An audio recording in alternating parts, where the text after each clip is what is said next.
Hello everyone, today we will start chapter 3. The name of the chapter is linear equation in two variables. इस chapter में देखो हमें study क्या करना है, linear equations in two variables. Linear equations means those equations in which power of variable is 1. Variable आपका क्या होता है, x, y, z, these are variables. If power of these variables are 1, these are called the linear equations. तो इस chapter में हम करेंगे pair, means two linear equations होंगी और ये दोनों लीनियर इक्वेशंस टू वेरिएबल्स में होंगी. तो जनरल फॉर्म क्या होती है linear equation in two variable की, ax plus by plus c is equal to 0. जो लीनियर इक्वेशन आपको दिखाई देगी वो इस फॉर्म में होगी, ax plus by plus c is equal to 0. और यहाँ पे हम पेयर डिस्कस करेंगे तो एक और लीनियर इक्वेशन होगी जो इसी फॉर्म में होगी सेम. तो इसको हम लिखेंगे a1 b1 a2 b2. ये हमारी फर्स्ट लीनियर इक्वेशन है और ये हमारी सेकंड लीनियर इक्वेशन है. तो x और y यहाँ पे वेरिएबल है, टू वेरिएबल है, इसलिए हम इसको बोलते हैं linear equation in two variables. तो हमें लीनियर इक्वेशन को इस कंप्लीट चैप्टर के अंदर सिंप्लीफाई करना है. तो लीनियर इक्वेशन को सिंप्लीफाई करने के लिए हमारे पास टू मेथड्स होते हैं. One is graphical method, second one is algebraic method. जो ग्राफिकल मेथड होता है इसको हम ज्योमेट्रिकल मेथड भी बोलते हैं, ज्योमेट्रिकली. तो फर्स्ट हमारे पास मेथड है ग्राफिकली, ग्राफ ड्रॉ करके हम इनको सोल्व करेंगे. सेकंड मेथड है हमारे पास एल्जेब्रिकल मेथड. एल्जेब्रिकल मेथड में हम लीनियर इक्वेशन को थ्री टाइप से सिंप्लीफाई करते हैं. अब ये थ्री टाइप्स कौन कौन से होते हैं, substitution, second is elimination and third one is cross multiplication. तो ये आपके पास है further three methods to solve the linear equation. अब इन दोनों में डिफरेंस क्या है, इसमें हम क्या करेंगे, हमारे पास सपोज करो कोई भी दो लीनियर इक्वेशन है. सपोज करो मेरे पास एक ही लीनियर इक्वेशन है, आपने इसका ग्राफ सीखा हुआ है 9th क्लास में. इसका हम ग्राफ ड्रॉ करते हैं, ग्राफ ड्रॉ करके हमारे पास एक्स और वाई की वैल्यू आ जाती है. कंप्लीट चैप्टर में हमें करना क्या होगा, एक्स और वाई की वैल्यू को फाइंड करना है.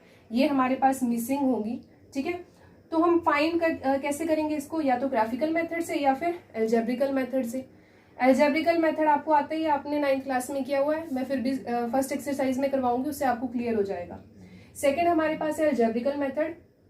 इसमें हमें ग्राफ का यूज नहीं करना है, हमें इक्वेशन को सोल्व करना है बाय कैलकुलेशन. तो कैलकुलेशन के हमारे पास थ्री मेथड्स होते हैं जो हम वन बाय वन करेंगे एक्सरसाइज में. तो फर्स्ट मेथड हम करेंगे ग्राफिकल मेथड जो हमारी फर्स्ट एक्सरसाइज में है.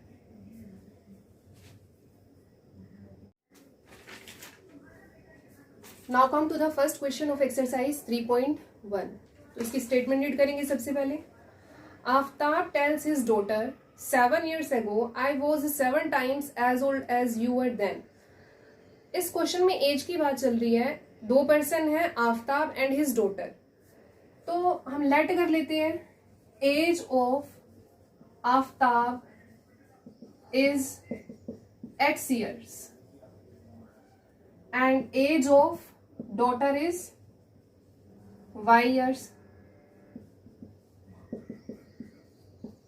ये मैंने क्यों लेट किया, इसका मैं रीजन बताऊंगी अभी.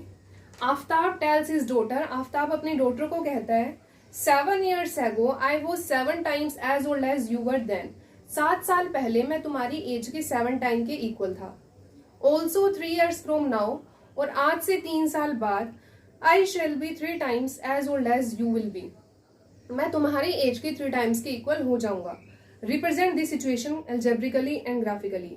हम एक सिचुएशन गिवन है, सिचुएशन में क्या है, आफ्ताब अपनी डॉटर को एज के बारे में बता रहा है, ठीक है. वो कह रहा है कि इतने साल पहले मैं तुम्हारी एज के इतने टाइम था और इतने साल बाद मैं तुम्हारी एज के 3 टाइम या 7 टाइम के इक्वल हो जाऊंगा.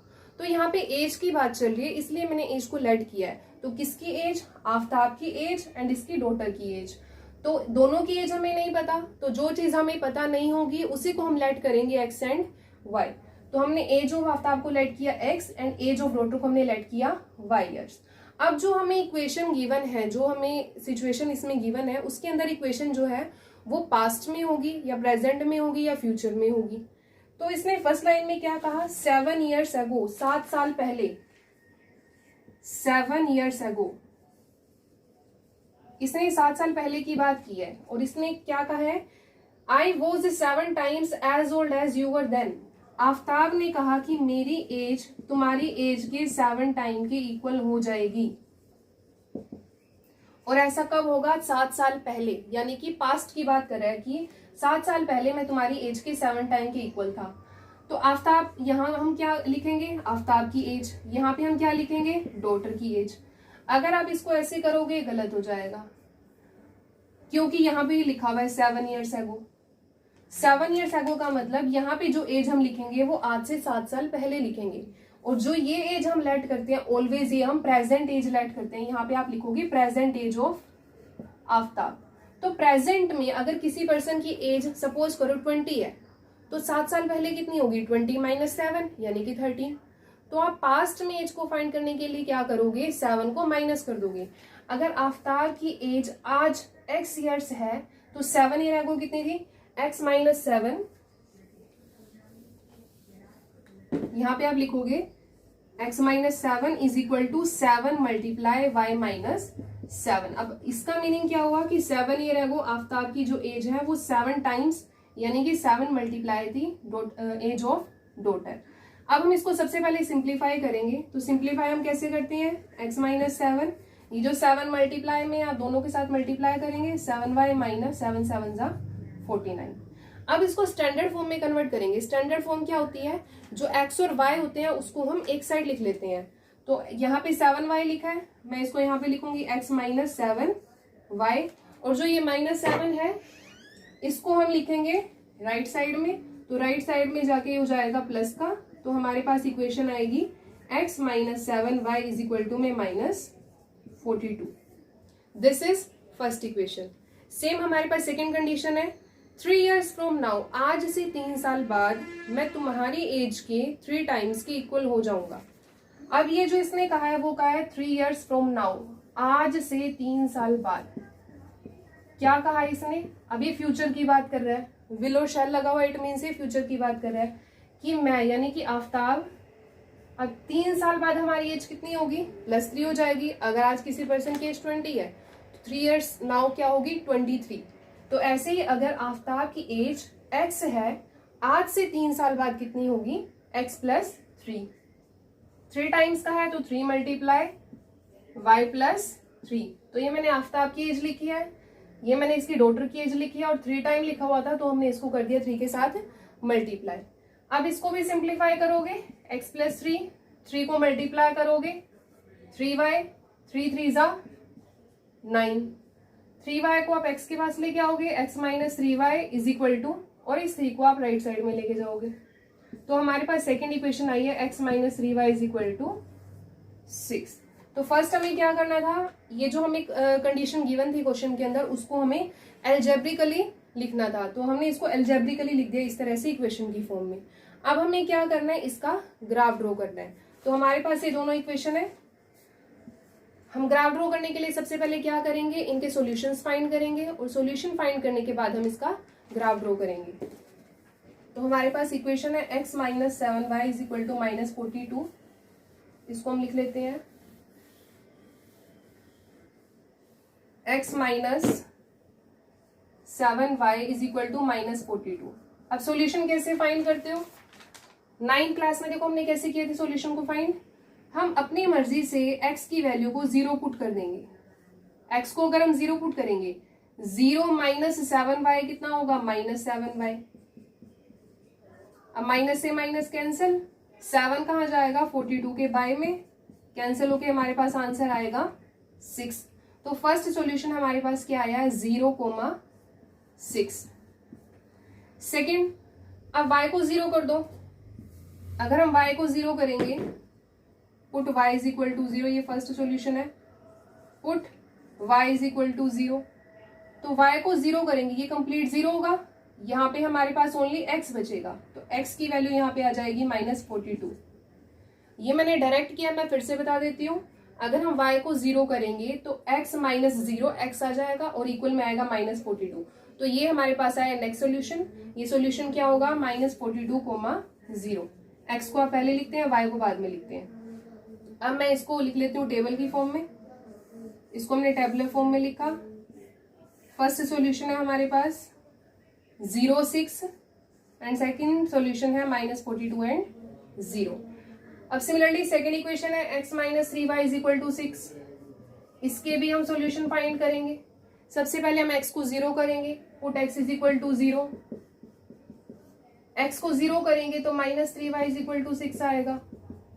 अब ये -3y के साथ मल्टीप्लाई में है तो ये चला जाएगा 6 के डिवाइड में।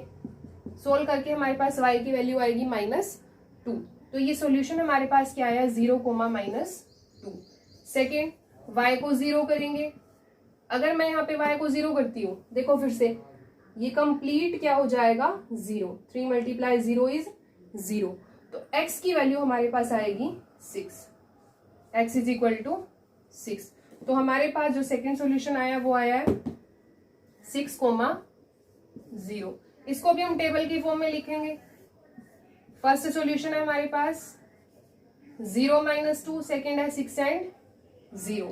अब हमें इसका ग्राफ ड्रॉ करना है। ग्राफ को फाइंड करने के लिए हमें 2 सॉल्यूशन की रिक्वायरमेंट होती है जो हमने फाइंड कर लिए, फर्स्ट इक्वेशन के भी और सेकंड इक्वेशन के भी। अब हम इसका ग्राफ ड्रॉ करेंगे। तो मैं यहाँ पे टेबल रख रही हूँ, हमें टेबल की नीड है। अब इसका हम ग्राफ ड्रॉ करेंगे। तो ग्राफ ड्रॉ करने के लिए सबसे पहले हम क्या करते हैं, एक्स वाई प्लेन को ड्रॉ करते हैं।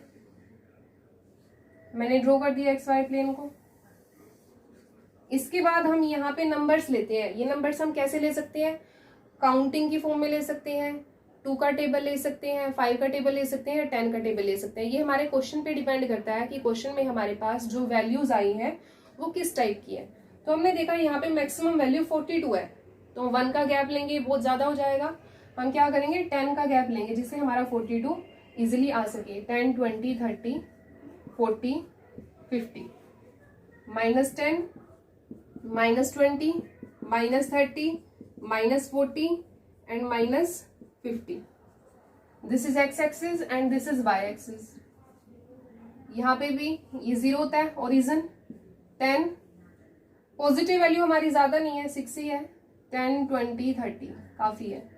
ऐसे ही यहाँ पे 10, 20।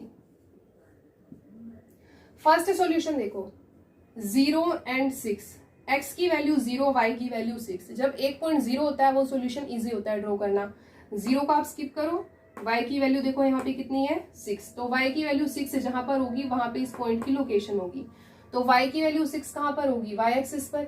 तो ये 6 कहां पर आएगा, 0 और 10 के बीच में ना 10 डिविजन्स होती हैं जब ग्राफ को हम देखते हैं। तो जो 6th नंबर की डिवीजन है ऐसे काउंट करोगे 1 2 3 4 5 6, तो ये सॉल्यूशन यहाँ पे आएगा 0,6। Second -42 and 0। x की वैल्यू -42, 0 को तो हम देखेंगे नहीं। x की वैल्यू -42 कहाँ पे होगी, -40 जहां पे है वहां से 2 डिवीजन आगे, तो ये आएगा -42, 0। नेक्स्ट इसको हम ज्वाइन कर देते हैं।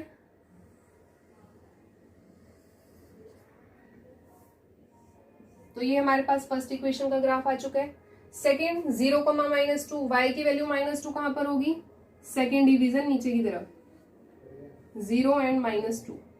नेक्स्ट 6, 0, x की वैल्यू 6, y की वैल्यू 0, तो x की वैल्यू 6 कहां पर होगी, यहां पर। तो इस तरह से इसका ग्राफ ड्रॉ होगा और कहीं दूर जाके ये इसको टच करेगा। तो हमें इसको ग्राफिकली रिप्रेजेंट करना था, हमने इसको ग्राफिकली रिप्रेजेंट कर दिया। तो इस तरह से सभी क्वेश्चंस हैं इस एक्सरसाइज के अंदर। तो ये हमारा होता है graphical method to solve the 2 linear equations.